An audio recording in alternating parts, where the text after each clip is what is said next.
दोस्तों नमस्कार, कैसे हैं आप लोग? तो आज का सेशन शुरू करने से पहले आप लोगों को कुछ मज़ेदार टॉपिक हम लाए हैं, उनके बारे में थोड़ा मोटा-मोटी जानकारी दे देते हैं। कुछ अच्छी न्यूज़ हैं जो भारत के लिए बहुत इम्पोर्टेंट है और आपके एग्ज़ाम पर्सपेक्टिव से भी बहुत ज़्यादा इम्पोर्टेंट है, तो उनको भी लेकर आए हैं हम लोग, है ना?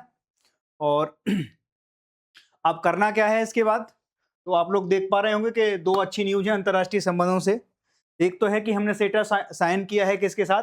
यूके के साथ। क्योंकि भारत बैक टू बैक हर कंट्री के साथ एफटीए साइन कर रहा है, फ्री ट्रेड एग्रीमेंट।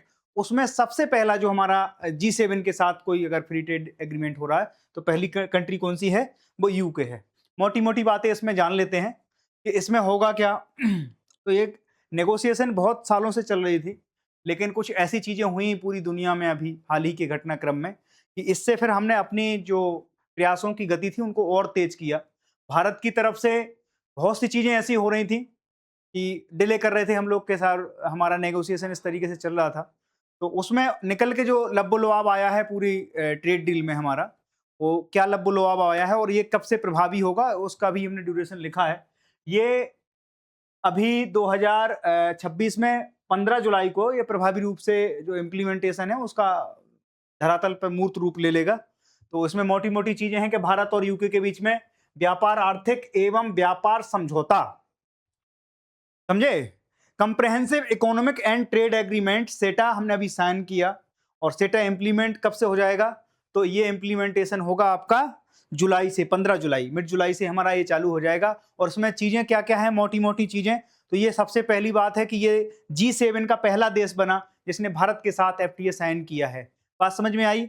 दूसरी चीज़ें हैं कि इसमें भारतीय निर्यातकों को यूके के बाज़ार में जो हमारे एक्सपोर्टर्स हैं, उनको भारत के जो एक्सपोर्टर हैं, उनको यूके के बाज़ार में 99% टैरिफ में रिलीफ मिलेगा। 99% चीज़ों पर फ्री है, बिल्कुल टैरिफ फ्री हैं वो चीज़ें। बात समझ रहे हो? और हमने इम्पोर्ट पे कितने परसेंट पे लगाया है? तो 90%। यानी वहाँ से जो चीज़ें इम्पोर्ट होंगी, वो 90% चीज़ें हमारे यहाँ फ्री ट्रेड रहेंगी। 10% चीज़ों पर, गुड्स पर हम क्या लगाएँगे? टैरिफ लगाएँगे। बात समझ में आ रही है? इस जो चीज़ें हम समझाने की कोशिश कर रहे हैं। अब इनमें मोटी-मोटी चीज़ें क्या हो रही हैं? आप लोगों के लिए खुशखबरी ये है कि अगर आपने अच्छा खासा पैसा कमा रखा है, तो आपके लिए जो मर्सिडीज़, आप सोचो आप कितने परसेंट है? हमने 90% टैरिफ कम किए हैं। 90% चीज़ों पर 10% टैरिफ लगाया जा रहा है, यानी कि 90% तो पहले फ्री हैं। जो वहाँ से चीज़ें आएँगी, उन पे क्या हो रहा है? हमने टैरिफ घटाकर ज़ीरो कर दिया है। अब जो 10% चीज़ें बची हैं, उनमें जैसे ऑटोमोबाइल इंडस्ट्री है वहाँ की, ऑटोमोबाइल इंडस्ट्री को हमने क्या किया? हमने उसके 90% टैरिफ घटा दिए हैं, केवल 10% टैरिफ हम लगा रहे हैं। अब सोचो जो 1 करोड़ की मर्सिडीज़ आ रही थी, वो 1 करोड़ की मर्सिडीज़ अगर मान लो उस पे 1 करोड़ रुपए टैक्स लग रहा था हमारा, और अगर हमने उस पे 90 लाख रुपए कम कर दिए हैं, तो वो कितना टैक्स लगा केवल? वो लगा केवल 10 लाख रुपए। तो हमारा जो मोटा-मोटी जो चीज़ें हैं, अब हर घर में बीएमडब्ल्यू, मर्सिडीज़, रोल्स रॉय, ये जो महँगी कारें थीं, जो यूके बेस्ड थीं, वो हमारे भारत में अब क्या होंगी? हर घर में दिखेंगी आपको। ऐसे मोदी जी की योजना नहीं होती कि हर घर जल नल योजना, ऐसी अब होगी कि हर घर मर्सिडीज योजना, हर घर बीएमडब्ल्यू योजना। तो हर घर, जैसे वो मोदी जी को एक वो डायलॉग पसंद आ गया था कि हवाई चप्पल से हवाई जहाज तक का सफर हम करवाएंगे। और अभी जब जेवर एयरपोर्ट के कुछ लोग गए, तो योगी जी ने उनको साकार भी किया, हवाई चप्पल पहनाई गई उन्हें, विशेष रूप से उसकी फोटो भी खींची गई। और जो बीजेपी आईटी सेल के हेड हैं अमित मालवीय जी, वो इसको ट्वीट करते हैं, पोस्ट करते हैं कि देखिए, भारतीय जनता पार्टी की सरकार में, एनडीए की गवर्नमेंट में हम क्या कर रहे हैं? हवाई चप्पल से हवाई सफर तक का जो हवाई जहाज तक का जो सफर है, उसको पूरा करा रहे हैं। बात समझ में आई आपके? तो ये चीजें अभी मोटा-मोटी रही। इसमें कुछ चीजें ऐसी भी रही, जैसे 90% चीजें हैं उन पे हमने फ्री ट्रेड एग्रीमेंट साइन किया, उन पे बिल्कुल 0% टैरिफ है। 10% में कौन-कौन सी चीजें हैं उन पे भी आएँगे, है ना? भारत से यूके में आयात होने वाली लगभग 90% टैरिफ, जो टैरिफ लाइन है, 92% वस्तुएँ आती हैं इन सब में। इसका वॉल्यूम कितना है? टोटल गुड्स का कितना है? 92%। 92% टैरिफ लाइन बोल रहे हैं हम, है ना? पर शुल्क जो है पूरी तरह से समाप्त कर दिया गया है। इसमें ब्रिटिश कारें, प्रसिद्ध बाइक, विस्की शामिल है।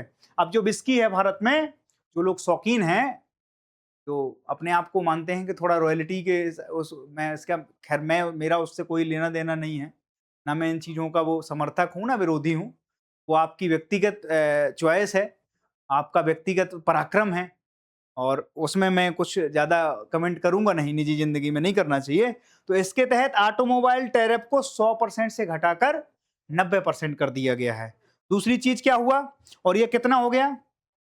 टैरिफ को पूरी तरह से हटा लिया गया, लेकिन इसमें एक कंडीशन जोड़ दी गई कि वो जो अगर 10% टैरिफ भी हम लगा रहे हैं, वो उन वस्तुओं पर लगेगा जिनका वॉल्यूम कितना हो 40,000 जीबीपी, यानी कि जो ब्रिटिश पाउंड होता है 40,000 ब्रिटिश पाउंड के बराबर अगर उसकी वैल्यू है, तो उस पर क्या करेंगे हम ये टैरिफ 90% घटा देंगे।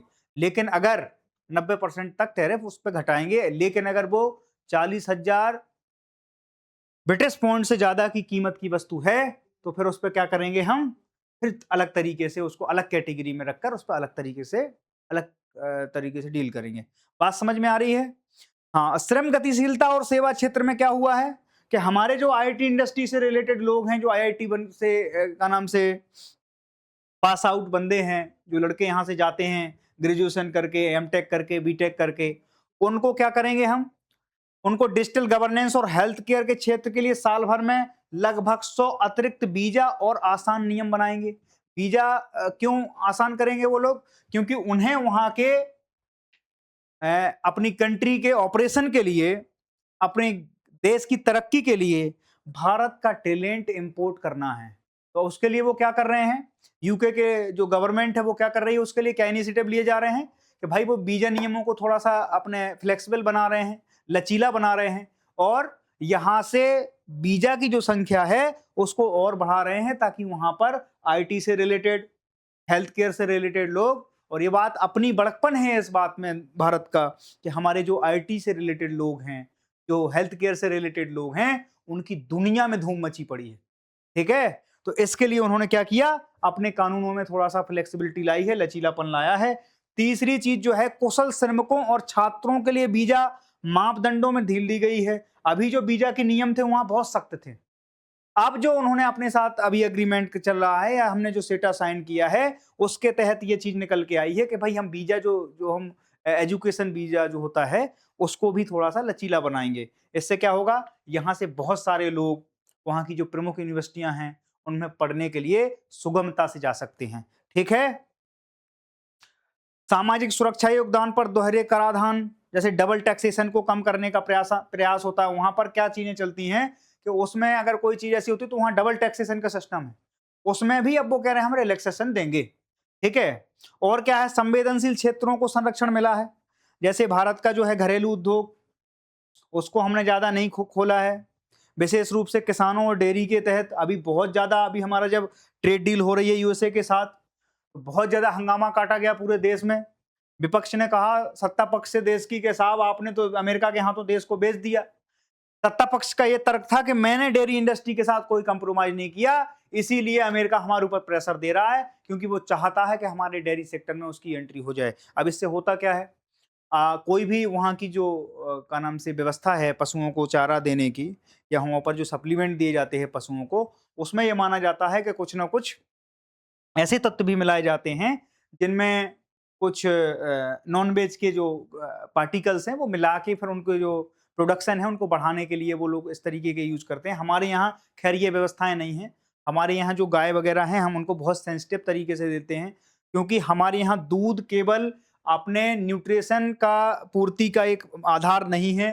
दूध, दही, घी, ये सारे के सारे हमारी स्पिरिचुअल वैल्यू को भी कहीं ना कहीं आइडेंटिफाई करते हैं। तो हम ऐसी चीजों से थोड़ा सा दूरी बनाते हैं और वो हमारे लिए एक संवेदनशील मामला बन जाता है ना। इतिहास में कई बार जो कारतूस बने उनमें एक भ्रम फैलाया गया था कि साहब ये कारतूस गाय की चर्बी से बने हैं, तो बहुत बड़ा विद्रोह खड़ा हो गया था। तो हम लोग इस चीज को लेकर बहुत सेंसिटिव हैं, गवर्नमेंट इस चीज को जानती है, इसलिए वो डेयरी सेक्टर को इन सारी चीजों से दूर रखना चाहती है। हमारे जितने भी एफटीए साइन हुए हैं अभी हाल फिलहाल में, जिनके साथ हम नेगोशिएशन में भी हैं, उनमें सबसे बड़ी एक चीज है कि हमने अपने डेयरी सेक्टर को किसी के भी नाम नहीं किया है, किसी को भी उसमें एंट्री नहीं दी है। और दुनिया इस बात को जानती है कि भारत में जो कंज्यूमर है, जो कंज्यूमिंग मार्केट है, वो 150 करोड़ से भी ज्यादा लोगों का है। सोचो अगर एक बड़ी से बड़ी कंपनी अगर यहाँ पर हम एक्सेस दे देते हैं तो हमारे जो घरेलू उद्योग हैं, जो छोटे उद्योग हैं, जो डेयरी सेक्टर से रिलेटेड उद्योग हैं, वो सारे के सारे तबाह हो सकते हैं। तो गवर्नमेंट ने उनके संरक्षण के लिए ये सारी व्यवस्थाएं करी हैं। बात समझ में आ रही है कि नहीं आ रही है? अब जैसे इसमें अपवाद क्या क्या हैं जिनको हमने नहीं खोला है, तो डेयरी उत्पाद हैं, हमने उसमें किसी को भी एंट्री नहीं दी, तो हमने यूके को भी नहीं दी। हमने मोटे अनाज जो हैं हमारे मिलेट्स जिन्हें बोलते हैं, उनके प्रति हम बहुत सेंसिटिव हैं, उनके लिए भी हमने किसी को, अब सोचो हम मक्का को अगर वहां से इंपोर्ट करने लगे यूएसए, और वहां पे तो बहुत सारा मक्का होता है, तो अगर हमने उन्हें इस बात की अनुमति दे दी तो सोचो वो इतना मक्का डंप कर देंगे इंडिया में कि बाकी सारी की सारी चीजें हमारे लिए ओवरलोड हो जाएंगी और वो स्थिति को हम मैनेज नहीं कर सकते हैं। तो हमने मोटे अनाज को भी हमने वहां से उस सूची से बाहर रखा है। हमने खाद्य तेल, तिलहन, सेब और अन्य कई सब्जियों को इस रियायत सूची से बाहर रखा है जिसमें हम एफटीए नहीं चाहते हैं। हमने उनके इंपोर्ट पे इन चीजों में बैन लगा रखा है, या इतनी आसानी से हमने उनको एक्सेस नहीं दिया है, उनके लिए अलग शर्तें होंगी। ठीक है। अब भारत का मुख्य लाभार्थी क्षेत्र क्या है भारत में? तो भारत जो निर्यात करेगा यूके को, ज्यादातर जो इससे जिन जिन सेक्टर्स को बेनिफिट होने वाला है उनमें सबसे पहला है टेक्सटाइल। टेक्सटाइल इंडस्ट्री हमारी अच्छे से बूम करेगी। अभी हमारा सबसे बड़ा जो लोकल कॉम्पिटिटर है वो कौन है? बांग्लादेश। ये हमारा दुर्भाग्य है कि हम इतने बड़े देश होके भी हम बांग्लादेश को टेक्सटाइल इंडस्ट्री में कम से कम कंपटीशन नहीं दे पाते हैं। ठीक है। बांग्लादेश की ज्यादातर इकोनॉमी जो है वो टेक्सटाइल इंडस्ट्री पर टिकी हुई है, और बांग्लादेश में जो का नाम से कपड़ा बनता है, ये मुझे कहते हुए कोई वो नहीं है, ये हमारी बुराई है कि हम उनसे अच्छी क्वालिटी आज तक प्रोड्यूस नहीं कर पा रहे हैं। बहुत सारे अच्छी क्वालिटी के वो हैं जो बांग्लादेश में हमें देखने को मिलते हैं, टेक्सटाइल इंडस्ट्री में हमें देखने को मिलते हैं। बात समझ में आ रही है ना? तो सबसे पहली चीज जो हम बेनिफिट उठाएंगे वो क्या होगा? हमारी टेक्सटाइल इंडस्ट्री को क्या बूम मिलेगा कि हमारे यूरोप में, यूके में हमारे कपड़े, हमारे टेक्सटाइल इंडस्ट्री को 0% का टैरिफ के साथ एंट्री मिलने वाली है। ये सुविधा भी बांग्लादेश के साथ नहीं है, और इसमें मार्जिन बहुत कम होता है, 7 से 8, 10%, 5%, 4% का मार्जिन होता है। अब सोचिए कि अगर 10%, 20% की कोई चीज है, हमें अगर कोई वही टी शर्ट अगर यहां से यूके भेजना है, हम 100 रुपए में भेज रहे हैं, और बांग्लादेश वही उसी क्वालिटी की टी शर्ट अगर 115 में बेच रहा है, क्योंकि उसके ऊपर 15% का एडिशनल टैरिफ लगा हुआ है, तो उसमें कौन बाजी मार ले जाएगा? तो इंडिया का जो टेक्सटाइल हब है वो उसमें बाजी मार ले जाएगा। और इस बात से माना जा रहा है कि टेक्सटाइल इंडस्ट्री भारत की अब बूम करने वाली है। बात समझ में आई? अगर आप लोग बिजनेस व्यापार से जुड़े हुए हैं, अगर सोच भी रहे हैं, तो कुछ ऐसा सिनेरियो हम बता सकते हैं कि कुछ इन चीजों में आप अपने आप को अप्लाई कर सकते हैं अगर व्यापार करने की इच्छा है। बात समझ में आई? तीसरी चीज, प्रसंस्कृत खाद्य और सामग्री उत्पाद, समुद्री उत्पाद जो हमारे सी फूड हैं, उनको हम क्या करेंगे? इस सूची में है तो वो भी अच्छे खासे तरीके से, जैसे हमारे यहाँ की फिश है, बहुत सी जेली फिश वगैरह, बहुत सी चीजें हम एक्सपोर्ट करते हैं, तो उनमें 0% का टैरिफ लगा हुआ है। तो इससे हमारी जो मरीन, जो हमारी वो है समुद्री उत्पाद हैं, प्रसंस्करण खाद्य है, इन सब चीजों को क्या मिलेगा? इन लोगों को भी बूम मिल जाएगा, और ये भी हमारे कम टैरिफ में वहां पर, या 0% टैरिफ में वहां पर एंट्री लेंगे, और ये इंडस्ट्री भी हमारी बूम करने वाली है। तीसरी जो सबसे बड़ा बेनिफिशियरी क्षेत्र है वो है चमड़ा। चमड़ा जो कानपुर में सब जगह बनता है हमारे यहाँ। चमड़ा कहाँ? भारत बहुत बड़ा एक्सपोर्टर है, और यूरोप उसका सबसे बड़ा मतलब वो है कि वहाँ पे हमारा देश का चमड़ा जाता है। वो इन चीज़ों को बहुत तरीके से बनाते हैं, क्योंकि यूरोप में ज़्यादातर क्या चलता है? चमड़े की चीज़ें ज़्यादा चलती हैं, लेदर, अलग अलग क्वालिटी का लेदर चलता है। तो हमारी जो चमड़ा इंडस्ट्री है वो भी बूम करने वाली है। फुटवियर, फार्मास्यूटिकल, जो हमारी फार्मास्यूटिकल इंडस्ट्री है, वहां पर भी भारत, चूंकि भारत यार बहुत बड़ा एक्सपोर्टर है दवाइयों का, फार्मास्यूटिकल इंडस्ट्री हमारी बहुत बड़ी है, दुनिया भर को हम एक्सपोर्ट करते हैं। जेनरिक दवाओं में तो भारत का कोई तोड़ नहीं है। दुनिया को अगर भारत जेनरिक दवाएं देना बंद कर दे तो आप मान लीजिएगा कि कई तरह की डिजीज हैं जिन पर कंट्रोल पाना ही मुश्किल, असंभव है। तो हमारी ये सॉफ्ट पावर भी है। कहीं भी आप देखो, कोरोना में आप देखो, सबसे ज्यादा हम लोगों ने यहाँ से जेनरिक दवाएं भेजी हैं, वरना स्थितियां इतनी खराब हो सकती थी कि आप कल्पना नहीं कर सकते हो। ठीक है, तो ये चीजें रहीं। और इंपोर्ट में हमें क्या क्या लाभ मिल रहा है? तो इंपोर्ट में हमें मुख्य आयात जो है, लाभार्थी क्षेत्र जो हमारे हैं वो कौन सी है, वहां से जो लाभ कमाएंगे वो कौन से हैं? ऑटोमोबाइल सेक्टर जो हमने पहले बता दिया, मर्सिडीज है, बीएमडब्ल्यू है, रोल्स रॉय हैं, ये जो जायंट प्लेयर हैं। इलेक्ट्रिक व्हीकल कारें जो अभी आ रही हैं, इलेक्ट्रिक व्हीकल पर अभी जो गवर्नमेंट का लक्ष्य है कि अगले 6 साल में इस पे जो टैरिफ है वो 0% कर देना है। ठीक है, टैक्स फ्री की सूची में रख देना है।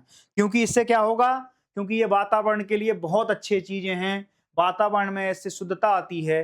तो भारत का ये लक्ष्य है कि इलेक्ट्रॉनिक इंडस्ट्री जो है, इलेक्ट्रिक व्हीकल की जो इंडस्ट्री है, वो उसके माध्यम से अगर कोई इनिशिएटिव भारत में लिया जा रहा है तो हम उस पर 0% टैरिफ लगाएंगे। ठीक है, automobile industry, electric vehicle industry, premium वाहन और स्प्रिट, वित्तीय और कानूनी सेवाएं जो फाइनेंशियल सर्विसेज हैं, उन सब पे हमने क्या किया है? 0% ड्यूटी लगाई है। उच्च तकनीक वाले मशीनरी और उपकरण, कई ऐसी मशीनें हैं जो उच्च तकनीक से लेस रहती हैं, उनके ऊपर भी भारत ने अपनी सुविधा के हिसाब से 0% टैरिफ लगाने का निर्णय लिया है। ठीक है, इस टैरिफ का पूरा लब्बो लुआब आप समझ चुके होंगे, है ना?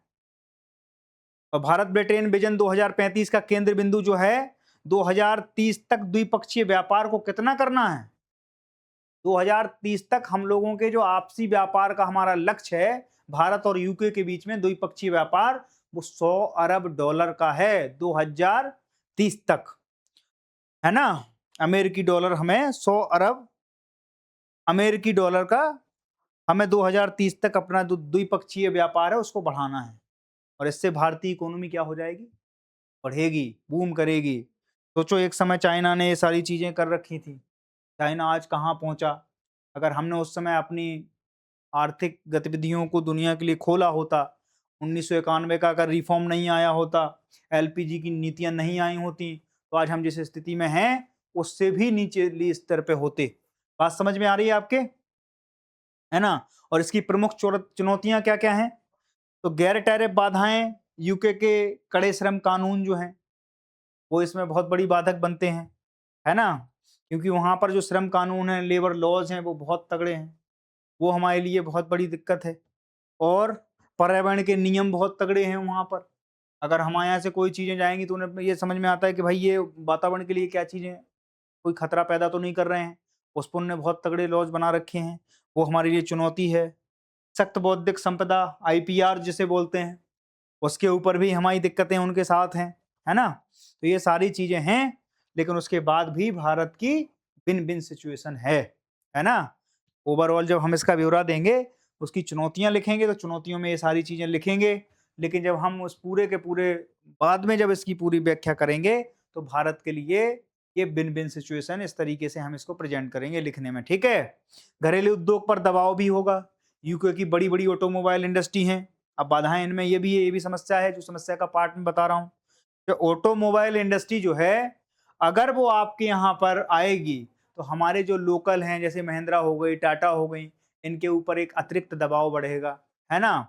अतिरिक्त दबाव बढ़ेगा, तो इसमें हमारे यहाँ भी नुकसान है, ठीक है? क्योंकि वहाँ पर जो एक्सपर्टीज़ है उन लोगों की, वो बहुत पुरानी है ना? लेकिन हमें इससे डरना नहीं चाहिए, इसलिए भी नहीं डरना चाहिए कि भाई एक फेयर कॉम्पिटिशन होना ज़रूरी है, और भारत को अब खुद को साबित करने का भी समय है कि भाई हम खुद को साबित करेंगे, उसके लिए हमें तैयार रहना पड़ेगा।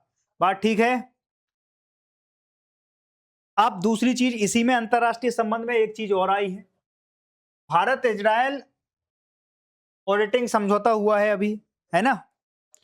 क्या हुआ है? सार्वजनिक क्षेत्र की ऑडिटिंग में एक समझौता किया हमने, किसके साथ? इजराइल के साथ। इजराइल दुनिया की खबरों में सबसे बड़ा प्लेयर है इस समय, है ना? तो इजराइल के साथ हमने सार्वजनिक क्षेत्र की ऑडिटिंग पर समझौता किया है। इसके मोटी-मोटी बातें क्या हैं कि हमने, हमारे जो कैग साहब हैं, सीएजी ने सार्वजनिक क्षेत्र की ऑडिटिंग के लिए वहाँ की जो सर्वोच्च संस्था है, लेखा परीक्षा संस्थान, उसको एसएआई बोलते हैं, है ना? उसके साथ हमने क्या किया? एक समझौता किया है इसके जो मुख्य बिंदु हैं वो इस तरह से हैं कि हमने इसमें उद्देश्य क्या है कि इसमें ऑडिटिंग में आर्टिफिशियल इंटेलिजेंस और डेटा एनालिसिस जैसी उभरती प्रौद्योगिकियों के उपयोग को बढ़ावा देना है। इसमें क्या क्या चीजें हैं कि ऑडिटिंग पेशेवर ज्ञान, ऑडिट पद्धतियों, तकनीक विशेषज्ञों, प्रशिक्षणों के अवसरों के आदान प्रदान के लिए औपचारिक ढांचा तैयार करना है।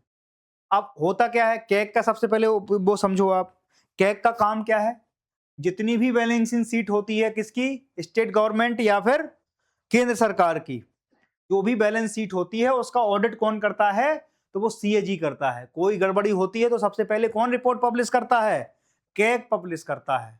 और ये चीज 2013-14 में हमें देखने को मिली थी, जब कैग की एक रिपोर्ट आई थी कि यूपीए गवर्नमेंट में इतने इतने लाख करोड़, इतने इतने हजार करोड़ का जो है वो घोटाला हुआ है। तो ये रिपोर्ट किसने पब्लिश करी थी, कैग। महालेखा परीक्षक होते हैं एक हमारे, तो वो उन्होंने रिपोर्ट पहले पब्लिश करी थी, जिससे सरकारें तक गिर गई इस देश। ठीक है, ये इतना महत्वपूर्ण पद है। सॉरी। और इसको ताकत कहां से मिलती है, संविधान में इसका जिक्र है आर्टिकल 148 में। कहां पर है, आर्टिकल 148 में इसका जिक्र है। और इसका काम क्या है, इसका काम है ऑडिट करना, केंद्र और राज्यों की जो फाइनेंशियल सीट है, जो बैलेंसिंग सीट है, उसको कि वहां कोई लापरवाही, कोई ऐसी वित्तीय अनियमितता तो नहीं हो रही है, उसको ये जांच करता है। और अगर कोई होती है तो फटकार लगाई जाती है और उस पर रिपोर्ट पब्लिश करके कड़ी कार्रवाई करने का ये आश्वासन देता। तो कैग के बारे में समझ गए। इसकी नियुक्ति कौन करता है, कौन करता है इसकी नियुक्ति, इसकी नियुक्ति करता है राष्ट्रपति, भारत का राष्ट्रपति इनकी नियुक्ति करता है। और इसको हटाने का प्रावधान किस तरीके से है, ये पॉलिटिकल क्वेश्चन है, चूंकि पॉलिटी का क्वेश्चन है, तो पॉलिटी के क्वेश्चन में क्या है कि इसकी नियुक्ति कौन करता है, राष्ट्रपति करता है। हटाने का प्रावधान किस तरीके से है, हटाने का प्रावधान वैसे ही है जैसे सुप्रीम कोर्ट के हम जज को हटाते हैं, वैसी प्रक्रिया इसको हटाने के लिए भी हमें अपनानी पड़ती है। बात समझ में आई। तो हमने हमारे देश के कैग के साथ, यानी कि महालेखा परीक्षक के साथ, जो वहां के सर्वोच्च लेखा परीक्षक है इजराइल का, उसके साथ एक समझौता किया। इसमें सार्वजनिक क्षेत्र की ऑडिटिंग में पेशेवर ज्ञान, ऑडिट पद्धतियों, तकनीक विशेषज्ञता और प्रशिक्षण के अवसरों के आदान प्रदान के लिए एक औपचारिक ढांचा उत्पन्न करना, एक ऐसी संरचना बनाना है जिसमें ये सारी चीजें निहित हों। इसमें ऑडिटिंग की प्रभावशीलता और सटीकता को बढ़ाने के लिए इसमें जो हमारी प्रौद्योगिकी हैं उनको आर्टिफिशियल इंटेलिजेंट के साथ मर्ज करना है। एआई का उपयोग करेंगे हम। मूलतः ये चीजें हैं कि हम अपनी ऑडिटिंग में क्या करेंगे, एआई का उपयोग करेंगे।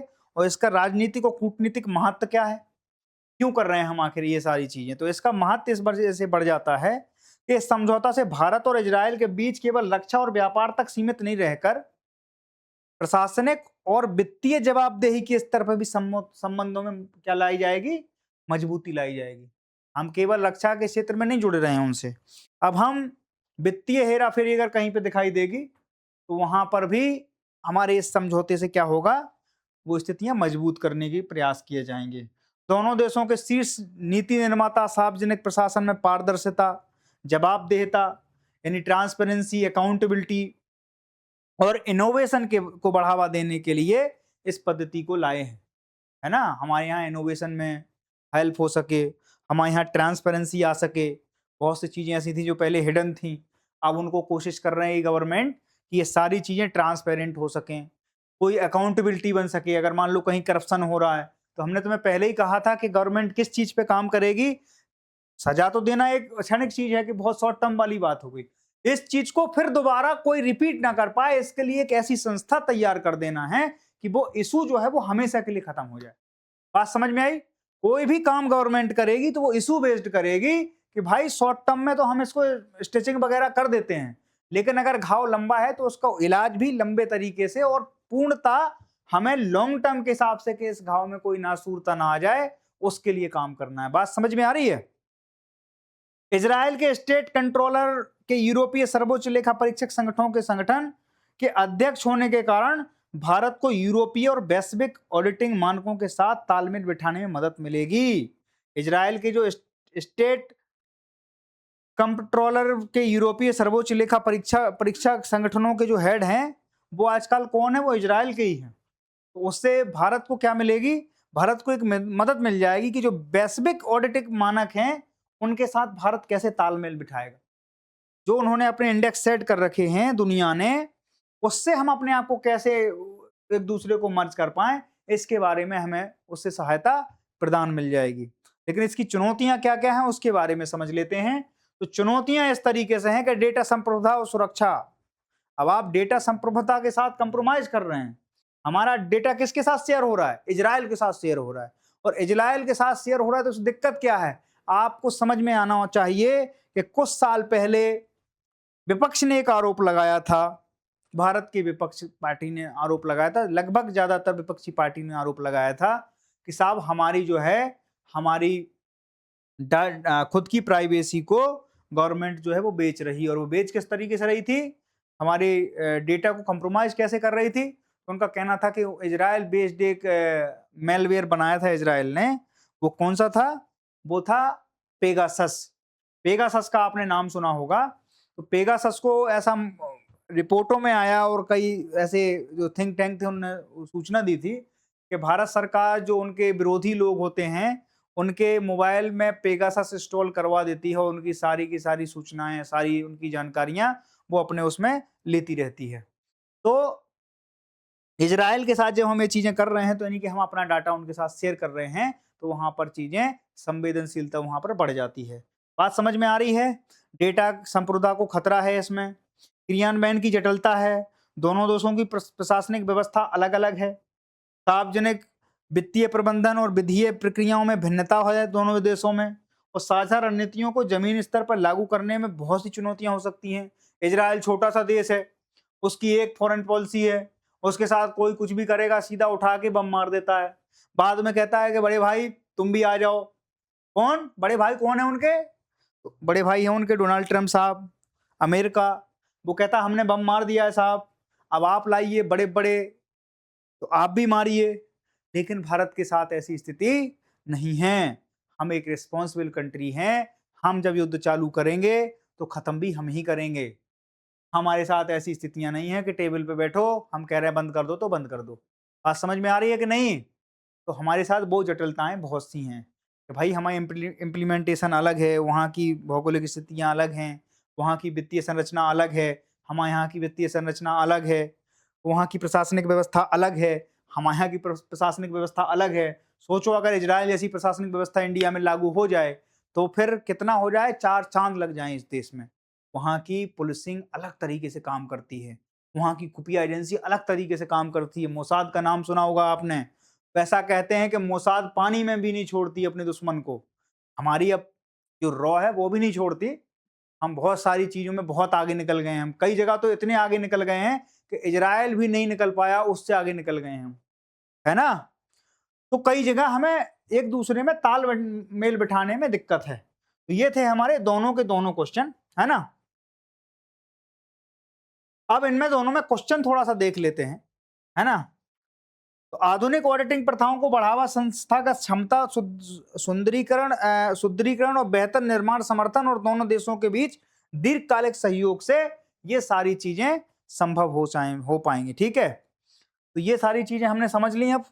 अब इसके आगे चलते हैं अगले पे। अगला क्या है? आंतरिक सुरक्षा एवं डिजिटल गवर्नेंस। हमारी जो इंटरनल सिक्योरिटी से रिलेटेड चीजें हैं, और इंटरनल सिक्योरिटी कौन संभालता है? तो इंटरनल सिक्योरिटी होम मिनिस्ट्री संभालती है। भारत के गृह मंत्रालय से भारत की आंतरिक सुरक्षा जो है वो संभाली जाती है। और आंतरिक सुरक्षा के सर्वे सर्वा जो होते हैं वो कौन होते हैं? गृह मंत्री साहब, जो कि इस समय हैं। कौन है? तो हमारे मोटे भाई जो हैं, मोटा भाई कौन है? हमने इस समय भारत की आंतरिक सुरक्षा के हेड हैं। ठीक है, तो इसको जितनी भी चीजें होंगी, जब मैं कहता हूं कि आंतरिक सुरक्षा, तो सबसे पहले ये ध्यान में आना चाहिए कि आंतरिक सुरक्षा संभालता कौन है। तो गृह मंत्रालय के अधीन आती है। तो ये जितनी भी चीजें आपके सामने चीजें होंगी वो कौन कर रहा होगा? गृह मंत्रालय कर रहा होगा। तो इसकी मोटी मोटी चीजें देख लेते हैं कि हाल ही के केंद्रीय गृह मंत्री ने राष्ट्रीय अपराध रिकॉर्ड ब्यूरो एनसीआरबी, जो डाटा रिपोर्ट हर साल पब्लिश करते हैं, उनकी आंकड़े पूरे देश में चलते हैं। तो एनसीआरबी द्वारा विकसित 4 महत्वपूर्ण डिजिटल पुलिसिंग ऐप लॉन्च किए गए हैं। उनमें कौन कौन से हैं? अभिज्ञान, आपराधिक प्रक्रिया पहचान, ई अभियोजन और ई फॉरेंसिक, ये 4 जो हैं वो प्लेटफॉर्म, डिजिटल प्लेटफॉर्म अभी लॉन्च किए गए हैं। किसके द्वारा? केंद्रीय गृह मंत्रालय के द्वारा। यह पहल केंद्रीय गृह मंत्री द्वारा inter operable criminal justice system ICJS से सुदृढ़ीकरण के तहत की गई है। ठीक है, अब देखो क्या क्या चीजें हो रही हैं। गृह मंत्रालय ने 4 डिजिटल प्लेटफॉर्म जो है लॉन्च किए हैं। पहला क्या नाम है? अभियान आपराधिक प्रक्रिया पहचान है, CRPI। ई अभियोजन 2.0, 2.1 पहले लॉन्च हो गया था, अब ये कौन सा है? 2.0 यानी 2.0 ई अभियोजन जो हमने अभी लॉन्च किया गृह मंत्रालय के अधीन। और ई फॉरेंसिक, इनसे क्या क्या चीज हो जाएगी? अभिज्ञान से क्या है? इसका उद्देश्य पहचान और सत्यापन प्रक्रियाओं को डिजिटल और तेज बनाना है। आप सोचिए, आप इसका उद्देश्य पुलिस, फॉरेंसिक और न्याय प्रणालियों में एक साथ एकीकृत करना है, ताकि FIR दर्ज होने से पहले से लेकर दोष सिद्ध तक पूरी न्यायिक प्रक्रिया को 3 वर्ष के भीतर पूरा किया जा सके। अब इसकी जरूरत क्यों पड़ रही है आज की मॉडर्न पुलिसिंग में? क्योंकि आपने देखा होगा कई जगह ऐसे मामले सामने आते हैं कि FIR है ना, जो फर्स्ट इंफॉर्मेशन रिपोर्ट होती है उसमें क्या किया जाता है कि दरोगा साहब किसी की भी FIR लेने से मना कर देते हैं, और कई बार FIR हो जाती है तो दोष सिद्ध होने तक उसमें क्या होता है, टाइम लाइन बहुत ज्यादा मैटर कर जाती है। और टाइम लाइन किस तरीके से होती है कि एक आदमी अगर आज मान लो कोई क्राइम कर रहा है तो हो सकता है कि 15 साल लग जाएं उसको, और उसको दोष। एक बार मैं कहानी सुनाता हूं, वो कहानी इस तरीके से है कि एक बार जंगल में क्या हुआ कि एक जो है भैंस है वो दौड़े चली जा रही थी, और भैंस जब दौड़े चली जा रही थी तो भैंस को एक हिरन ने रोका। बोली, बहन कहाँ जा रही हो? तो बोले, जंगल में ना पुलिस आई है। तो बोले, पुलिस आई है तो तुमसे क्या मतलब है? तो बोले, वो अपराधियों को पकड़ने आई है। तो बोले, वो अपराधियों को पकड़ने आई है, आप तो भैंस हो, आपको क्यों पकड़ेगी? तो बोले, हिंदुस्तान की पुलिस है, और बहन हिंदुस्तान की पुलिस को यह साबित करने में हमें 40 साल लग जाएंगे कि हम भैंस हैं, हम अपराधी नहीं हैं। तो इसीलिए आप लोगों को इस चीज को ध्यान में रखना है कि अगर कोई चीज FIR के माध्यम से आपके सामने आई अभी तक, तो हो सकता है 15-15 साल लोग जेल में रहे, बाद में पता चला कि उनके ऊपर। और एक चीज मैं बता देना चाहता हूं, आरोपी होना और दोषी होना दोनों में धरती आसमान का अंतर है। हम किसी को भी कह सकते हैं कि साहब इस चीज में आप आरोपी हैं, और एक चीज समझना, FIR पहले लॉन्च होती है, SIT बाद में गठित होती है। जो आप कहते हैं ना कि उसके बाद वो FIR के बाद उन्होंने क्या लॉन्च किया, तो उसके बाद एक प्रक्रिया होती है। FIR तो आपको तत्काल मिल जाएगी किसी के प्रति है, मान लो हम आपके प्रति कह दें कि भाई गौरव ने ये क्राइम कर दिया, इसकी FIR लिख लो, तो वो लिख लेंगे FIR, थोड़ी बहुत इन्वेस्टिगेशन करेंगे, पूछताछ करेंगे, लेकिन लिख लेंगे। लेकिन वो क्या हो गए, वो आरोपी हो गए। चार्जशीट बाद में दाखिल होती है, ध्यान रखना। FIR पहले दाखिल हो जाती है और चार्जशीट बाद में दाखिल होती है। चार्जशीट में पुलिस एक टाइम लेती है, एक टाइमलाइन के बाद एक पूरा फ्रेमवर्क तैयार होता है कि इस केस का लब्बो लुआब क्या है। उसके बाद चार्जशीट दाखिल होकर फिर उसको जज साहब के सामने पेश करना, और पेश करने के बाद उस पर क्या नाम से पेशी हियरिंग वगैरह चलती रहती हैं। बाद में अदालत डिसाइड करेगी कि वो दोषी था कि नहीं था। बात समझ में आई? कई जगह विपक्ष का ऐसा मानना होता है कि साहब अगर हम ऐसे थे तो आप पे चार्जशीट लगाते, चार्जशीट में तो नाम निकल के ही नहीं आया। हो सकता है कि गवर्नमेंट पहले अपने चुनाव प्रक्रियाओं में क्या करता है, ईडी रेड वगैरह सब चीजें भेज भाज के और 50-50 लोगों को गिरफ्तार कर देती है, लेकिन जब चार्जशीट में नाम निकल के आते हैं तो पता चला 4 ही लोग हैं। ठीक है, तो FIR अलग कॉन्सेप्ट है, चार्जशीट अलग कॉन्सेप्ट है। और यहां पर गवर्नमेंट क्या कह रही है कि हमें किसी भी चीज पे FIR लॉन्च होने के साथ साथ आप जब तक दोषी सिद्ध होते हैं, वो पूरा ड्यूरेशन कितने का कर दिया है, वो पूरा का पूरा ड्यूरेशन 3 साल में कंप्लीट होना चाहिए। बात समझ में आ रही है आपके? तो ये चीज इनके इस मिशन से ये गति मिलेगी, मतलब हमारे जो केसेस हैं वो जल्दी से जल्दी सॉल्व होना चालू हो जाएंगे। ठीक है, ये जो गृह मंत्रालय था वो अपने स्तर पर करने की कोशिश कर रहा है। ठीक है, 3 साल के अंदर पूरी प्रक्रिया को पूरा करना होता है। भिन्न सुरक्षा एजेंसियों, मुख्य विशेषता क्या है कि विभिन्न सुरक्षा एजेंसियों और पुलिस थानों के बीच रियल टाइम डेटा ट्रांसफर और बेहतर समन्वय होगा। आप सोचो कोई थाना है, थाना अलग इन्वेस्टिगेशन कर रहा है और कोई अगर सेंट्रल एजेंसी है वो अलग तरीके से इन्वेस्टिगेशन कर रही है, तो उसको ना करते हुए एक दूसरे को ओवरलैप ना हो, उसके लिए एक दूसरे का डाटा जो है संरक्षण हो जाएगा। और उससे क्या हो जाएगा कि आपको रियल टाइम डाटा मिलता रहेगा, रियल टाइम आपको वहां की स्थिति परिस्थिति का पता लगता रहेगा। पुलिस और कानून प्रवर्तन एजेंसियों के मौके पर ही अपराधियों या संदिग्धों से जुड़ी जानकारी और जैविक प्रोफाइल जैसे को सत्यापित करने में की शक्ति प्रदान की जाएगी। अब मान लीजिएगा कि कोई क्रिमिनल है, वो बार बार किसी घटना को क्या कर रहा है, अंजाम दे रहा है, तो अगर उसके पास डाटा तो अभी भी होता है, जैसे हमारे पास फिंगरप्रिंट होते हैं, है ना, उसकी रेटना एटना के कुछ ऐसी चीजें होती हैं, जैसे हमारे आधार कार्ड पहले था, आधार कार्ड से बहुत ज्यादा महत्व मिलती है हमें, है ना। तो उन चीजों को और ज्यादा बल कैसे मिले, उसमें रफ्तार कैसे आए, तो इससे इस चीज का वो होगा कि इसके जो का नाम से जैविक प्रोफाइलिंग है, जैसे फिंगरप्रिंट, डिजिटल कार्ड का सत्यापन जल्दी से हो जाए।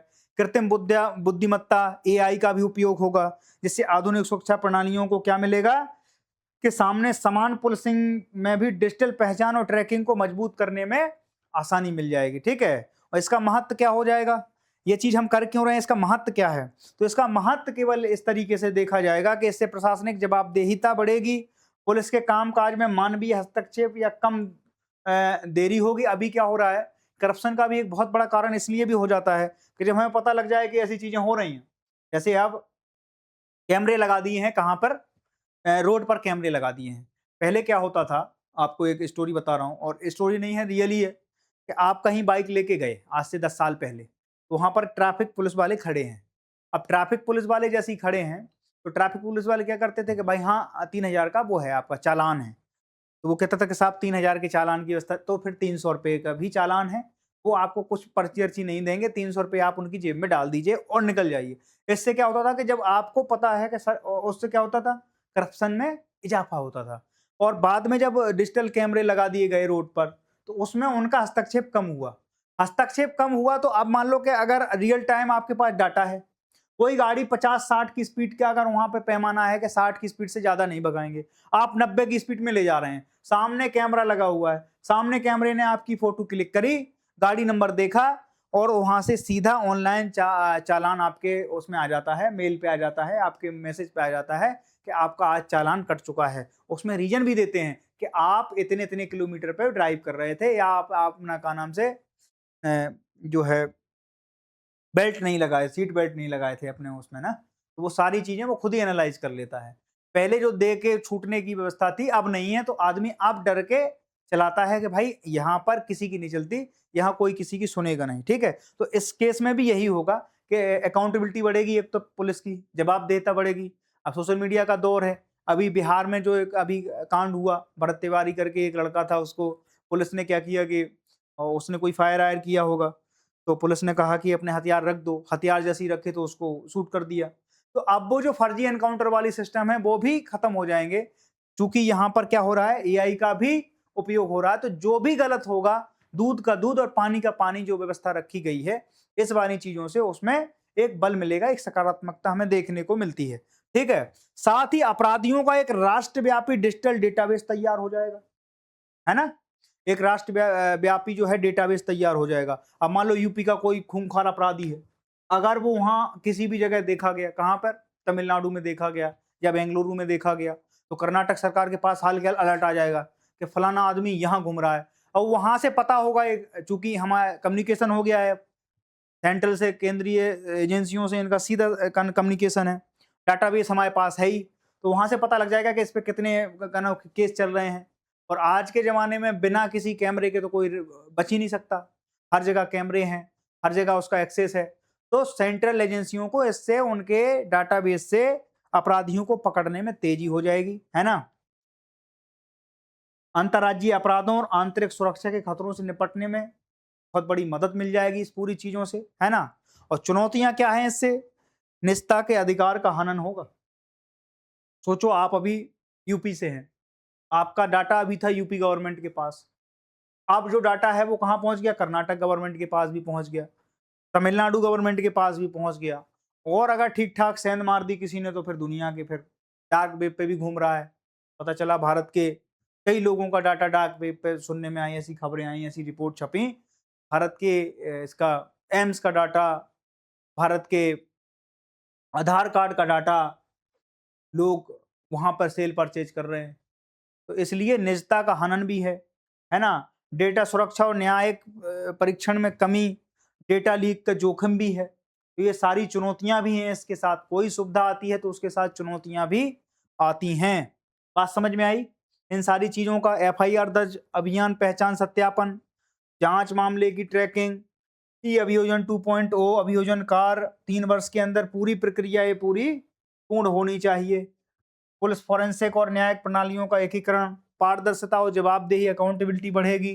डिजिटल केस डायरी और दस्तावेज प्रबंधन, अभियोजक पुलिस न्यायालय समन्वय आपस में होगा, है ना? ये सारी चीजें, साक्ष्य की डिजिटल ट्रैकिंग हो जाएगी, लैब विश्लेषण और रिपोर्ट प्रबंधन हो जाएगा।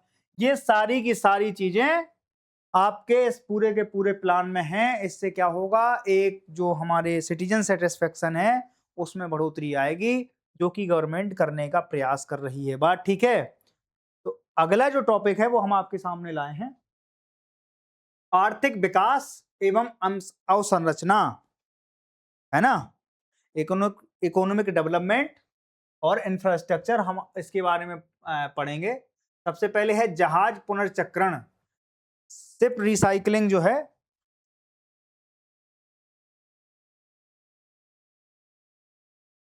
इसके बारे में पढ़ेंगे। ये इतनी बड़ी बात क्यों है? क्योंकि शिप रिसाइकलिंग के मामले में भारत जो है वो दुनिया में टॉप पर आ चुका है ना?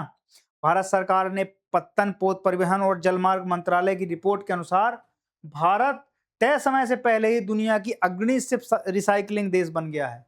हमारा जो टारगेट था उससे पहले हम रिसाइकलिंग में उतर आए और हमने उसको अचीव कर लिया कि हम दुनिया के सबसे बड़े रिसाइकलिंग हब बन चुके हैं आज इंडिया में। जितने भी पत्तन पोर्ट मंत्रालय हमारा जो डाटा दे रहा है, इसमें भारत का वैश्विक हिस्सेदारी बढ़कर 35.4% हो गई है। हम दुनिया के 35.4 लगभग 36% जो शिप हैं उनकी रिसाइकलिंग इंडिया में करते हैं। ठीक है, मुख्य केंद्र कहाँ है इसका? तो इसका मुख्य केंद्र है गुजरात का Alang Sosiya ship recycling yard. Bharat की लगभग 97% रिसाइकलिंग इसी यार्ड में होती है, गुजरात में। भारत पहली बात तो दुनिया का सबसे बड़ा रिसाइकलिंग हब बन चुका है, और उस हब में भी सबसे ज्यादा जगह कौन सी है? तो 97 से 98% जो जगह है जो रिसाइकलिंग हम करते हैं वो कहाँ करते हैं? गुजरात में। ठीक है, तो गुजरात हमारा जो है बहुत महत्वपूर्ण जगह बन चुकी है आज शिप रिसाइकलिंग के मामले में। इसकी विशेषताएं क्या क्या हैं, क्यों ये चीज महत्वपूर्ण हो गई? तो जहाज पुनर्चक्रण अधिनियम 2019, यह अधिनियम शिप ब्रेकिंग यार्डों में श्रमिकों की सुरक्षा और पर्यावरण संरक्षण का अनिवार्य हिस्सा है ना? मतलब अगर कोई शिप रिसाइकलिंग कर रहा है तो उसको इकोसिस्टम का पूरा ध्यान रखना है, वहाँ की इकोलॉजी कोई डिस्ट्रैक्ट ना हो, इस चीज का विशेष ध्यान रखना है। हांगकांग कन्वेंशन HKC का अनुपालन करता है भारत। भारत ने जून 2025 से प्रभावी होने वाले अंतरराष्ट्रीय समुद्री संगठन IMO, जो मैंने कल पढ़ाया था, इसकी भूमिका क्या थी? कल की क्लास में मैंने बताया था कि जितने भी शिप का आवागमन हो शांतिपूर्ण तरीके से, उसकी जिम्मेदारी कौन करता है? तो वो करता है अंतरराष्ट्रीय समुद्री संगठन IMO। हांगकांग अंतरराष्ट्रीय कन्वेंशन के नियमों को अपनाया है IMO ने। ठीक है, और उससे भारत के अधिकांश प्रमुख यार्ड जैसे गुजरात का अलंग अब HKC का अनुपालन करता है।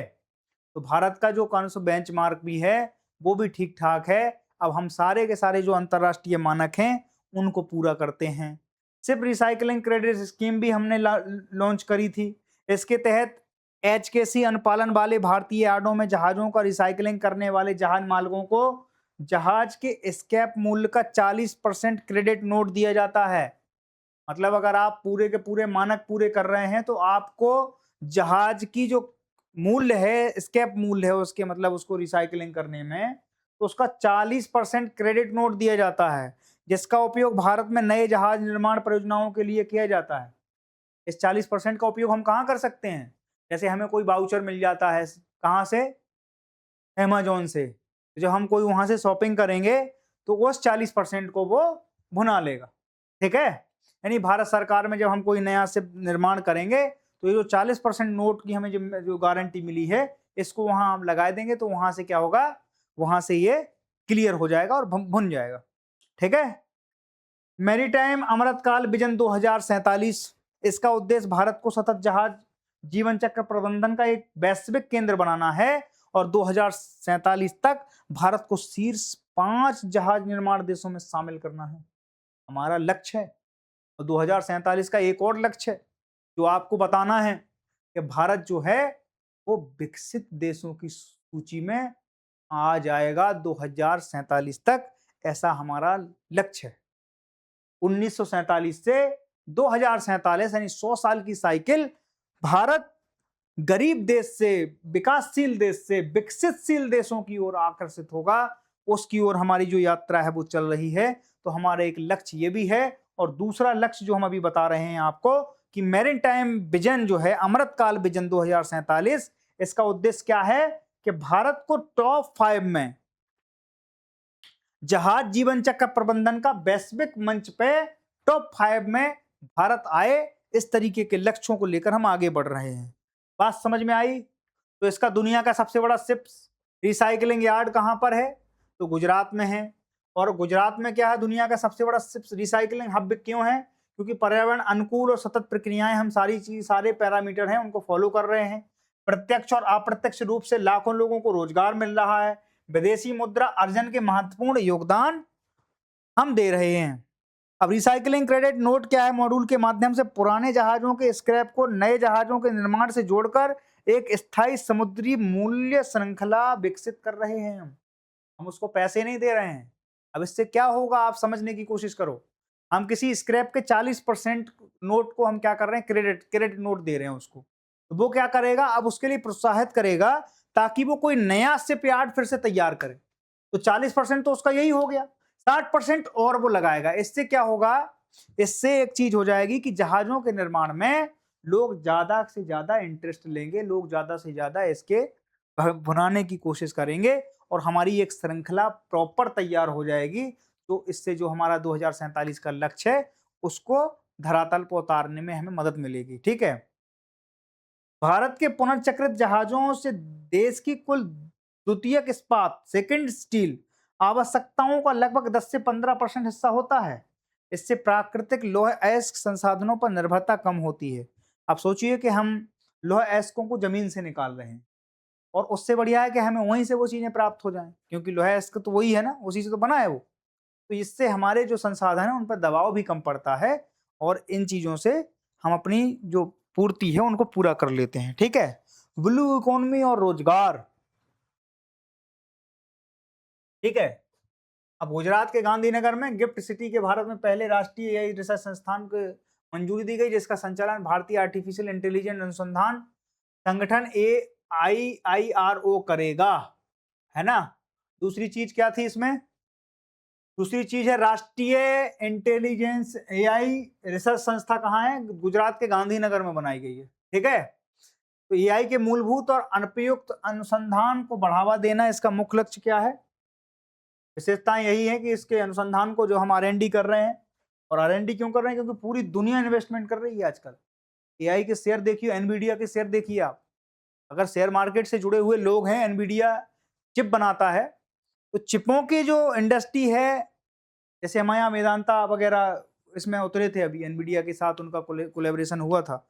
तो एनवीडिया दुनिया की सबसे बड़ी चिप कंपनी है जो इस पूरी इंडस्ट्री का कोर माना जा रही है। और जितने भी आप अभी समझौता देख रहे हैं, जितनी भी लड़ाइयाँ देख रहे हैं, उनमें कहीं न कहीं इसी रिवॉल्यूशन की कहानियाँ छुपी हुई हैं। और वो क्यों छुपी हुई हैं? क्योंकि रेयर अर्थ मिनरल्स की जो बात करते हैं, वो इन सब में यूज़ होती हैं। रेयर अर्थ मिनरल्स जहाँ भी पाए जा रहे हैं, उनसे क्या चीज़ कर दी? उनको रिसाइकिल करके हम उनका उपयोग कहाँ करते हैं रेयर अर्थ मिनरल्स का? वो करते हैं हम चिप इंडस्ट्री में। और चिप इंडस्ट्री में जो हम करते हैं, अभी चाइना के पास अमेरिका का पूरा डेलीगेशन गया था। आप देखते 2-3 उनके का नाम से यूएस के प्लेन गए थे बड़े-बड़े, उनमें सारे के सारे सीईओ, जो बड़े अमेरिका के गूगल के सीईओ से लेकर मेटा के सीईओ, एनवीडिया सब के सीईओ बैठ के गए थे। वो किस लिए गए थे? क्योंकि सबसे बड़ा प्लेयर रेयर अर्थ मिनरल्स के मामले में चाइना है दुनिया में। और जब चाइना है तो इनसे इनकी बॉन्डिंग बढ़ाने के लिए कि साहब तुम हमें रेयर अर्थ मिनरल्स दो, हम आपको चिप बना के एआई की जो रिवॉल्यूशन होने वाले हैं, जो क्रांति आ रही है, उसमें आप हमारे पार्टनर हैं। और उसमें एक कॉन्सेप्ट निकला था G2, ग्रुप 2, मतलब आप पावरफुल और हम पावरफुल, बाकी दुनिया पागल है। ठीक है? ये ट्रम्प साहब का अपना असेसमेंट है दुनिया को लेके। मैं उसके बारे में ज़्यादा कोई टिप्पणी नहीं करूँगा। संस्थान के बारे में क्या सुनना है आपको? शैक्षणिक संस्थानों और उद्योगों के साथ सहयोग एवं साझेदारी होगी। अब शैक्षणिक संस्थानों में भी एआई की क्लासेस अभी तक नहीं होती हैं, पर अब होने लगेंगी, है ना? एआई को कहाँ अपन लोग इसमें मान रहे हैं कि साहब एआई हमारे लिए पढ़ाने का कोई विषय है ना? जैसे प्रेम की हिंदुस्तान में केवल थ्योरी की क्लास होती है, वैसे ही हमारे यहाँ कोई ऐसी क्लास थोड़ी है इसकी। राष्ट्रीय एआई इकोसिस्टम को सशक्त बनाना इस पूरे संगठन का क्या है? लक्ष्य है। तो संस्था के बारे में हम बता दें, गिफ्ट सिटी गांधीनगर गुजरात में है। ठीक है? उद्देश्य है इसका, संचालन कौन करता है? भारतीय आर्टिफिशियल इंटेलिजेंट अनुसंधान संगठन, IAIRO। ठीक है? ये बहुत इंपॉर्टेंट है, ये आपको बार बार काम करेगा। और ये इसलिए भी काम करेगा कि दुनिया में आज जितनी भी मोटी पूरी घटनाएं घट रही हैं, वो एआई से रिलेटेड भी हैं। और एआई से रिलेटेड हैं तो वो हमारे लिए क्वेश्चन क्या हो जाता है? बन जाता है। ठीक है? और यहाँ पर देखिए आप, उद्देश्य क्या है? भारत को एआई अनुसंधान और नवाचार के वैश्विक केंद्र के रूप में स्थापित करना है। भारत को ग्लोबल इकोनॉमी में एक बहुत बड़ी इंडस्ट्री, सोचो अगर उस समय हमने इन सारे ऐप वगैरह में अपने आप को ढाल लिया होता, हम भी कोई ऐसा गूगल बना रहे होते, आज दुनिया पे हम भी डोमिनेट कर रहे होते। क्योंकि हर एक जनरेशन की एक अपनी अच्छाई है, अगर उस अच्छाई को देखकर हम अगर आगे बढ़ते हैं, और आप मान लीजिएगा कि आर्टिफिशियल इंटेलिजेंस जो है वो आने वाली दुनिया का भविष्य ही निर्धारित करेगा, तो इसके लिए अपन को पहले से तैयार रहना पड़ेगा। उसके लिए आपको राष्ट्रीय स्तर पर एक नीति लागू करनी पड़ेगी, उसके ऑपरेशन के लिए आपको पूरा का पूरा इकोसिस्टम बिल्ड करना पड़ेगा। उसी के संरूप को देखते हुए गवर्नमेंट आज बहुत सीरियस है और उसके लिए धरातल पर काम कर रही है। दीर्घकालिक लक्ष्य क्या है? कि विकसित भारत 2047 के लिए एआई संचालित भविष्य का निर्माण करना है। हमने पहले बताया था कि भारत जो है 2047 में विकसित हो जाएगा, डेवलपिंग कंट्री से डेवलप्ड कंट्री की ओर अग्रसर होगा, तो उसमें एआई का की रोल होने वाला है। इसलिए ये खबर हमारे लिए बहुत ज्यादा महत्वपूर्ण हो जाती है और हमारे लिए टेक्नोलॉजी, नवाचार और ज्ञान आधारित अर्थव्यवस्था को बढ़ावा देना है, सतत और समावेशी विकास की दिशा में कदम बढ़ाना है। ठीक है? इसके लक्ष्यों के बारे में पता लग गया। अगली खबर एक और है जो पर्यावरण और पारिस्थितिकी से रिलेटेड है ना? तो इसमें देख लेते हैं हम कुछ और। तो इसमें क्या देखेंगे हम?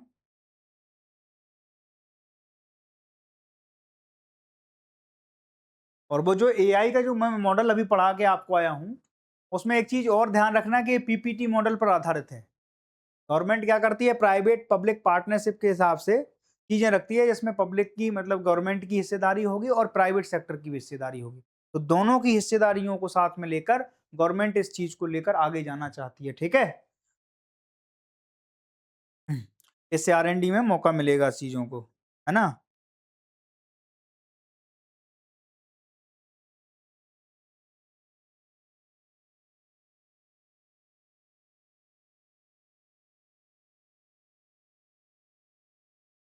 पश्चिमी घाट आजकल बहुत ज्यादा न्यूज में है। कल भी मैंने एक न्यूज वहां से कवर करी थी, है ना? तो पश्चिमी घाट पर क्या हुआ कि फिर से एक क्या नाम से तितली नुमा एक कीट जो है वो देखा गया है, जिसको क्या कहते हैं? अंतरम इडुक्की के नाम से इसको जाना जाता है। ये पश्चिमी घाट पर अभी हाल ही में वैज्ञानिकों को तितली जैसा कीट देखने को मिला, है ना? यह तितली नुमा कीट क्या है? यानी ये टाइगर मौत की एक बिल्कुल नई प्रजाति और एक नया वंश है ना? टाइगर मौत क्या है? इसकी खोज कहाँ हुई? तो केरल के इडुक्की में जिले में इसकी खोज हुई। इसीलिए इसको क्या नाम दे दिया गया? इसको नाम दे दिया गया अंतरम इडुक्की। क्या नाम दे दिया? इडुक्की, क्योंकि ये केरल के इडुक्की जिलों में इसकी वो हुई क्या नाम से खोज हुई, तो इसको अंतरम इडुक्की के नाम से जाना गया। वैज्ञानिक वर्गीकरण क्या है इसका? तो ये इसकी फैमिली जो है वो एरेबिडी है, और उपकुल क्या है इसका जो सब फैमिली है वो है आकर्टिनी। और विशेषताएं क्या हैं इसकी?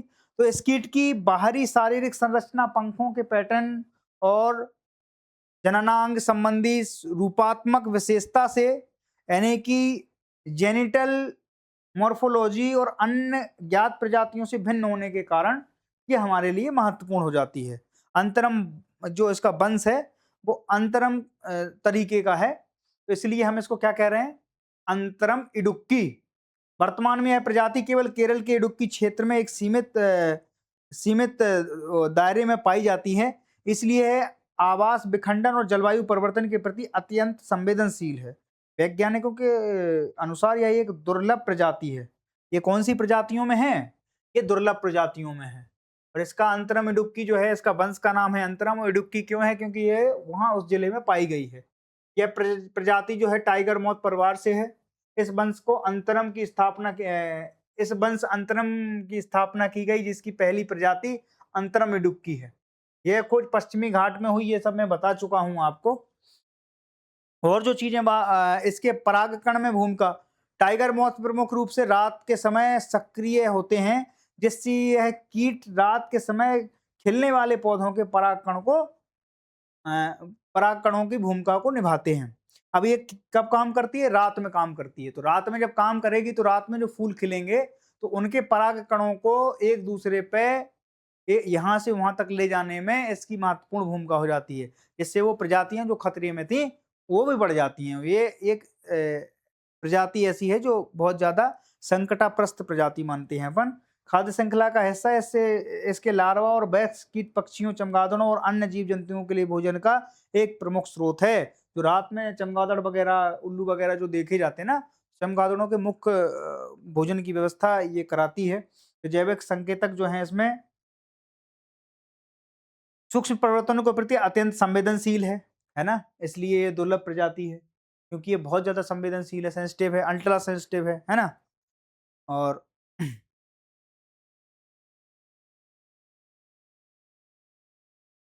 तो इस तरीके से इसका महत्व है। अब दूसरी चीज देखो आप, स्कोप 2 उत्सर्जन मुक्त बंदरगाह। ये भी बंदरगाह से रिलेटेड एक न्यूज है। मैंने अभी वो पहली न्यूज भी उससे कवर करी, 2 न्यूज आई थी तो मैंने इसको यहाँ पर डाल दिया, है ना। ये अलग वे में हम समझेंगे। तमिलनाडु के बोकपा बंदरगाह को जहाज रानी मंत्रालय द्वारा स्कोप 2 उत्सर्जन मुक्त बंदरगाह घोषित किया गया है, क्योंकि यह अपनी बिजली आवश्यकताओं के लिए पूरी तरह से नवीनीकरण ऊर्जा यानी रिन्यूएबल एनर्जी के ऊपर शिफ्ट कर चुका है। ये क्यों महत्वपूर्ण हो गया? क्योंकि जहाज रानी जो मंत्रालय है उसने इसको क्यों इस तरीके से घोषित किया? क्योंकि ये जो एनर्जी ले रहा है, कंजम्पशन ले रहा है, वो पूरी तरह से कहां से ले रहा है? तो रिन्यूएबल एनर्जी से ये ऊर्जा कंजम्पशन का पूरा स्रोत अपना खुद ही कर ले रहा है, इसलिए ये महत्वपूर्ण हो रहा है। ठीक है। ग्रीन हाउस गैसेस के प्रोटोकॉल के अनुसार उत्सर्जन गैसों को 3 श्रेणियों में बांटा जाता है। स्कोप 1 में कौन कौन सी हैं? तो जैसे ग्रीन हाउस गैस पर ये उत्सर्जित ही नहीं करता, तो अब ग्रीन हाउस गैसें कौन कौन सी हैं और किस तरीके से उनके प्रभाव होते हैं, है ना। इसकी श्रेणियां क्या है? तो 3 तरह की श्रेणियां हैं। स्कोप 1 प्रत्यक्ष उत्सर्जन बंदरगाह, जो बंदरगाह से सीधा उत्सर्जन होती हैं ग्रीन हाउस गैसें। स्कोप 2 में कौन कौन सी हैं? जो अप्रत्यक्ष उत्सर्जन होता है, जैसे बंदरगाह द्वारा खरीदी गई हो, उपभोग की गई बिजली, हीटिंग या कूलिंग के उत्पाद से संबंधी, है ना। तो ये स्कोप 2 में घोषित किया गया है। ठीक है। ये स्कोप 2 वाली एनर्जी नहीं लेता है। तीसरे तरह में कौन सी होती है? वैल्यू चेन उत्सर्जन। यह कंपनी गतिविधियों के परिणाम स्वरूप पूरी सप्लाई चेन और उत्पाद के जीवन चक्र से संबंधित है। बोकपा को मिला स्कोप 2 फ्री दर्जा का मुख्य रूप बिजली की खपत से जुड़ा है। इस दर्जे का मतलब है कि बोकपा अपने परिचालन संबंधी बिजली की आवश्यकताओं को पूरी तरह से स्वच्छ और नवीनीकरण ऊर्जा में तब्दील कर चुका है। तो जो बोकपा बंदरगाह है वो क्या कर चुका है? स्कोप 2 को स्कोप 2 उत्सर्जन मुक्त बंदरगाह हो गया। मतलब ये कहीं से अब बिजली नहीं ले रहा है, दूसरी तरफ से नहीं हो रहा है, डायरेक्ट तो ये कर ही नहीं रहा था, इनडायरेक्ट भी नहीं कर रहा है। तो अब ये क्या हो चुका है? ये नवीनीकरण ऊर्जा जो रिन्यूएबल एनर्जी है उस पर शिफ्ट कर चुका है। तो ये अपनी जरूरत की बिजली को स्वयं से उत्सर्जित करके स्वयं उसका कंजम्पशन कर लेता है। ठीक है।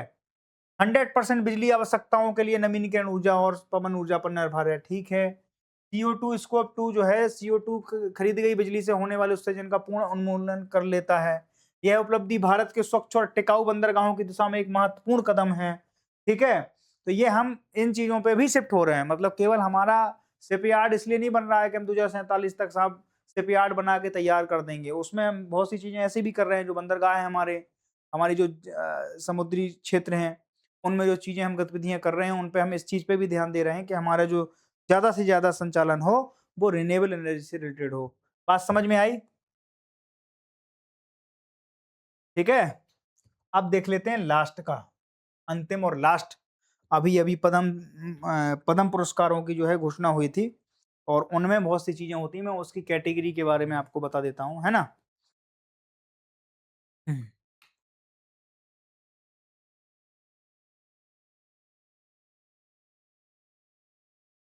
इसमें कुल कितने पुरस्कार बांटे गए, तो 65 से कुल पुरस्कार थे। हर साल ये इस तरीके से बांटे जाते हैं, अन्य भिन्न भिन्न क्षेत्रों से भिन्न भिन्न लोगों को दिए जाते हैं, जिन्होंने अपने क्षेत्र में कुछ बढ़िया उपलब्धि करी हो, है ना। तो 65 कुल पुरस्कार थे, इनमें से 2 पद्म भूषण थे, 7 पद्म विभूषण थे, और 56 पद्म श्री थे, है ना। पद्म विभूषण जो वो है, के बारे में थोड़ा सा पता लगा लेते हैं। यह अपवाद स्वरूप और विशिष्ट सेवा के लिए दिया जाता है, और भारत रत्न के बाद सबसे बड़ा सर्वोच्च हमारा का नाम से वो है, सम्मान है ये भारत का, ठीक है।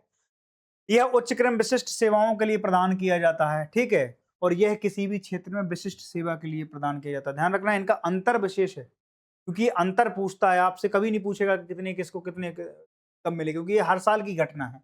तो आपको वो याद करने में और उसका कोई इतना ज्यादा इंटरेस्ट भी नहीं होगा। लेकिन ये अंतर कि ये किसके लिए मिलता है, तो ये अपवाद स्वरूप और विशिष्ट सेवाओं के लिए दिया जाता है। और भारत रत्न के बाद दूसरा सबसे बड़ा सर्वोच्च सम्मान है भारत का। यह उच्च क्रम की विशिष्ट सेवाओं के लिए प्रदान किया जाता है, और वो क्या हो सकती हैं, तो वो बहुत सारी हैं। यह किसी भी क्षेत्र में दिया जाता है, यानी पद्मश्री जब किसी को मिलता है तो वो किसी भी क्षेत्र का व्यक्ति होगा, उसको मिल जाएगा। पद्म विभूषण नहीं मिल पाएगा, और पद्म भूषण नहीं मिल पाएगा। उसमें क्या चाहिए आपको, एक उच्च क्रम की विशिष्ट सेवा चाहिए, है ना। तो ये चीजें आपको ध्यान रखना है। तो जिन्होंने 1955 में ये नाम बदलकर राष्ट्रपति के आदेश पर बदलकर क्रमशः पद्म विभूषण, सबसे पहले 1954 में इन पुरस्कारों को केवल पद्म विभूषण के नाम से 3 वर्गों में, पहला, दूसरा और तीसरा वर्ग में बनाया गया था, ठीक है। ये पद्म विभूषण है। बाद में 1955 में इसके नाम बदल के अलग अलग तरीके से रखा गया है, ठीक है।